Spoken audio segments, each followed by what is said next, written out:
નમસ્કાર મિત્રો, સ્વાગત છે તમારું આપણી યુટ્યુબ ચેનલ સરકારી માહિતી સમાચારમાં। તો મિત્રો, દરરોજ નવા સમાચાર, નોકરીને લગતા, જોબને લગતા, સરકારી જોબ હોય કે પ્રાઇવેટ જોબ હોય, તમારે કોઈ પણ જોબની માહિતી હોય, 10 પાસ હોય, 12 પાસ હોય કે ગ્રેજ્યુએટ હોય, તમામ પ્રકારની માહિતી છે આજે આપણી ચેનલમાં રોજ આપણે નવા વિડીયો મૂકતા હોઈએ છીએ।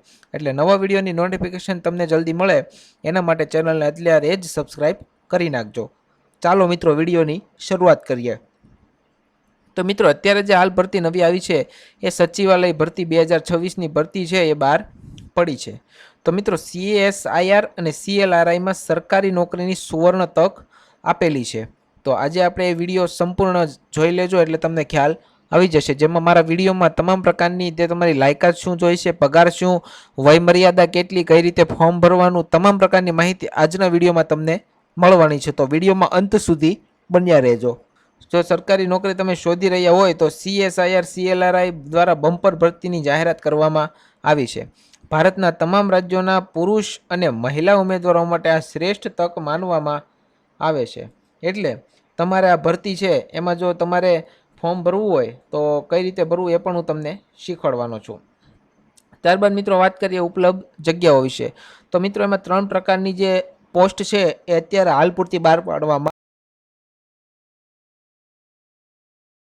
છે। મિત્રો, MTS એટલે કે મલ્ટીટાસ્કિંગ સ્ટાફ, બીજું છે સ્ટેનોગ્રાફર JSA, બરોબર। આ 3 પ્રકારની જે પોસ્ટ છે એના માટે અત્યારે ભરતી બહાર પાડવામાં આવી છે। ફરીથી કહી દો, પહેલી છે MTS, બીજી છે સ્ટેનોગ્રાફર અને ત્રીજી છે JSA, બરોબર। તો આ 3 માટે એક પોસ્ટ બહાર પાડવામાં આવી છે। તો ત્રણેય પોસ્ટમાં તમે તમારી લાયકાત પ્રમાણે ફોર્મ ભરી શકો છો। ત્યારબાદ મિત્રો, વિડીયોમાં આગળ વધી અને આગળ વાત કરીએ આકર્ષક પગાર વિશે। તો આકર્ષક પગાર ધોરણની વાત કરીએ, આર્થિક સુરક્ષાની વાત કરીએ તો મિત્રો 18,000 રૂપિયાથી ચાલુ સ્ટાર્ટ પગાર થશે અને પોસ્ટ મુજબ અલગ 81,000 સુધી તમારો પગાર રહેવાનો છે। જે આ મિત્રો 18,000થી તમારો સ્ટાર્ટ થશે એટલે સારામાં સારો કહેવાય।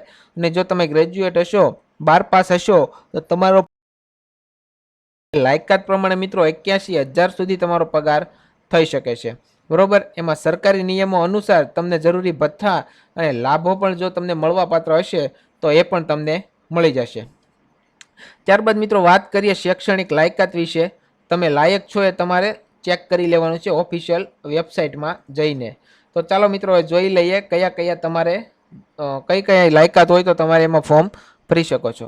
તો મિત્રો, પહેલું છે ધોરણ 10 પાસ। 10 પાસ હોય તો તમે ફોર્મ ભરી શકો છો, 12 પાસ હોય તો પણ ફોર્મ ભરી શકો છો, અને સ્નાતક એટલે કે ગ્રેજ્યુએટ, આ 3 લાયકાત તમારી પાસે મિત્રો તમે ધરાવતા હોય તો તમે ફોર્મ ભરી શકો છો। ધોરણ 10 પાસ, 12 પાસ અને સ્નાતક ઉપર ભરતી ચાલુ છે, બરોબર। ત્યારબાદ મિત્રો આગળ વાત કરીએ તો વય મર્યાદા વિશે વાત કરીએ તો વય મર્યાદા કેટલી હોવી જોઈએ? તો મિત્રો, ઓછામાં ઓછી તમારી 18 વર્ષ હોવી જરૂરી છે અને વધુમાં વધુ મિત્રો તમારી 28 વર્ષ હોવી જરૂરી છે। એટલે 28 થી 28 વર્ષ વચ્ચેના જે લોકો છે એ ફોર્મ ભરી શકે છે, બરોબર। અને એમાં પણ સરકારી નિયમો અનુસાર વય મર્યાદામાં છૂટછાટ મળવાપાત્ર છે, જે તમારે ઓફિશિયલ વેબસાઇટ અથવા ઓફિશિયલ નોટિફિકેશનમાં તમે જાણી શકો છો। ત્યારબાદ મિત્રો આગળ વાત કરીએ તો આગળ આપણે જે વાત કરીએ પસંદગી પ્રક્રિયાની। તો મિત્રો, પસંદગી પ્રક્રિયા કઈ રીતની હોય છે? તો પસંદગી પ્રક્રિયા મિત્રો 3 સ્ટેપમાં લેવામાં આવે છે। તો પહેલું સ્ટેપ છે મિત્રો, આ છે લેખિત પરીક્ષા, બરોબર। પહેલા સ્ટેપમાં મિત્રો તમારી લેખિત પરીક્ષા લેવામાં આવશે।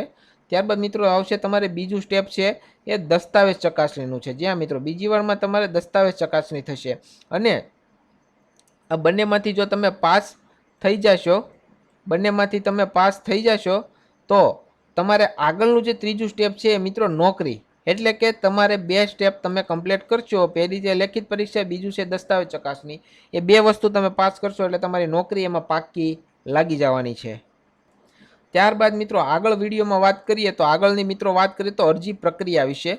અરજી પ્રક્રિયા એટલે કે એમાં અરજી ફી તમારે જે ભરવાની આવે છે કેટલી ભરવાની છે? તો અરજી ફી વિશે આપણે વાત કરીએ તો એમાં જે છે એમાં જનરલ, OBC અને SC ST આવી રીતે 3 વિભાગ પાડવામાં આવેલા છે, સોરી 2 વિભાગ પાડવામાં આવેલા છે। એટલે કે જનરલ અને OBC વાળા જે લોકો છે એના માટે મિત્રો 500 રૂપિયા ફી રાખવામાં આવી છે, બરોબર। ત્યારબાદ મિત્રો જે SC અને ST વાળા લોકો છે એના માટે કોઈ પણ પ્રકારની આમાં ફી નથી. જ્યાં મિત્રો જનરલ અને ઓબીસી માટે 500 રૂપિયા ફી રાખવામાં આવી છે. એસસી અને એસટી માટે નિઃશુલ્ક છે, એટલે કે કોઈ પણ પ્રકારની ફી રાખવામાં આવી નથી. અને એમાં પણ મિત્રો જે પેમેન્ટ મોડ છે ને ઓનલાઈન રહેવાનો છે. તમારે જે પેમેન્ટ તમે કરો છો, પરીક્ષાની ફી ભરો છો, એ તમારે ઓનલાઈન ભરવાની રહેશે, બરોબર. ત્યારબાદ મિત્રો આગળ વધીએ તો મહત્વની તારીખો વિશે વાત કરવાની છે મિત્રો. આજે આપણે મહત્વની તારીખો ચૂકી ના જતા. જ્યાં મિત્રો મહત્વની તારીખો ચૂકી ના જતા. ફોર્મ ભરવાની શરૂઆત છે એ મિત્રો આપણે 23 જાન્યુઆરીએ થવાની છે. 23 જાન્યુઆરી 2026ના રોજ થઈ ગઈ છે, બરોબર. અને ત્યારબાદ મિત્રો અરજી કરવાની જે છેલ્લી તારીખ છે એ મિત્રો બહુ હજી તો દૂર છે, 2 માર્ચ 2026. એટલે કે તમારી પાસે ઘણો ટાઈમ હજુ છે. જો તમે ફોર્મ ના ભર્યું હોય તો ફોર્મ ભરી દેજો. અને એની પરીક્ષા પણ સહેલી આવે છે. ત્યારબાદ મિત્રો આગળ વિડીયોમાં આગળ વધવા માટે વાત કરીએ તો જરૂરી દસ્તાવેજો વિશે વાત કરવાની છે. કયા કયા જરૂરી દસ્તાવેજો છે એ તમારે ફોર્મ ભરવા માટે જરૂરી પડશે. તો મિત્રો તમામની વિગતવાર માહિતી લઈએ તો સૌ પ્રથમ તો વાત કરીએ આધાર કાર્ડ. જ્યાં મિત્રો પહેલું તમારે આધાર કાર્ડ જોઈશે. આધાર કાર્ડ તમારી પાસે હોવું જરૂરી છે. ત્યારબાદ મિત્રો વાત કરીએ બીજા નંબર પર ધોરણ 10ની માર્કશીટ. 10-12 પાસ ઉપર તમારે ફોર્મ ભરવાનું હોય તો 12માની માર્કશીટ. ગ્રેજ્યુએશન ઉપર તમારે જો ફોર્મ ભરવાનું હોય તો ગ્રેજ્યુએટનું જે પાસ થવાનું તમારે રિઝલ્ટ હોય છે, માર્કશીટ હોય છે, એ રજૂ કરવાની રહેશે. ત્યારબાદ મિત્રો છે પાસપોર્ટ સાઇઝનો ફોટો. ત્રીજા નંબર ઉપર આવે છે મિત્રો પાસપોર્ટ સાઇઝનો ફોટો. ત્યારબાદ મિત્રો તમારી સહી કોરા કાગળમાં, વ્હાઇટ કલરના કોરા કાગળમાં સહી કરેલી હોવી જોઈએ. આ મિત્રો તમારે ફોર્મ ભરતી વખતે જે જરૂરી પડશે એના વિશે વાત કરી રહ્યો છું. ત્યારબાદ મિત્રો તમારે કામ પડશે જાતિનું પ્રમાણપત્ર. જ્યાં મિત્રો જાતિનું પ્રમાણપત્ર તમારી પાસે ના હોય તો તમે કઢાવી લેજો. એ તમામ પ્રકારની માહિતી તમારે એમાં ટૂંકમાં જે તમામ પ્રકારની જોબ માટે તમારે એપ્લાય કરવાનું થાય એટલે જાતિનું પ્રમાણપત્ર અત્યારે ફરજિયાત થઈ ગયું છે. જોકે બધા પાસે હશે જ તે, પણ જે લોકો પાસે નથી એ લોકો તાત્કાલિક ધોરણે કઢાવી લેજો. અને ત્યારબાદ મિત્રો 6થા નંબર ઉપર જોઈશે તમારો મોબાઈલ નંબર અને ઈમેલ આઈડી. જી મિત્રો પહેલું છે મિત્રો આધાર કાર્ડ, બીજું છે 10માની માર્કશીટ, ત્રીજું પાસપોર્ટ સાઇઝનો ફોટો, સહી, 5મું જાતિનું પ્રમાણપત્ર, 6થું મોબાઈલ નંબર અને ઈમેલ આઈડી. અને મિત્રો આ મિત્રો ખાસ મારે એક જણાવવાનું કે આ મોબાઈલ નંબર અને ઈમેલ આઈડી જે તમે એડ કરો છો એ તમે તમારો ચાલુ નંબર અને તમારો ઓટીપી અથવા મેસેજ, પરીક્ષાલક્ષી મેસેજ, મેલમાં તમારે જે કાંઈ ચાલુ હોય ને એ નાખજો. કારણ કે ઘણીવાર મિત્રો નાખી દેતા હોય તમે મન ફાવે મેલ આઈડી નાખી દો, મન ફાવે મોબાઈલ નંબર નાખી દો, પણ જરૂર પડે ત્યારે મોબાઈલ નંબર અને ઈમેલ તમારી પાસે ના હોય તો તમારે કાંઈ કામ આવતું નથી. એટલે એ ખાસ ધ્યાન રાખજો. તમારો ચાલુ નંબર હોય ને ચાલુ મેલ આઈડી હોય ને એ નાખવા મારી નમ્ર વિનંતી છે. ત્યારબાદ મિત્રો આગળ હવે વાત કરીએ તો ઓનલાઈન અરજી તમારે કેવી રીતે કરવાની છે. તો પહેલું મિત્રો તમારે સત્તાવાર વેબસાઇટની મુલાકાત લઈ લેવાની છે.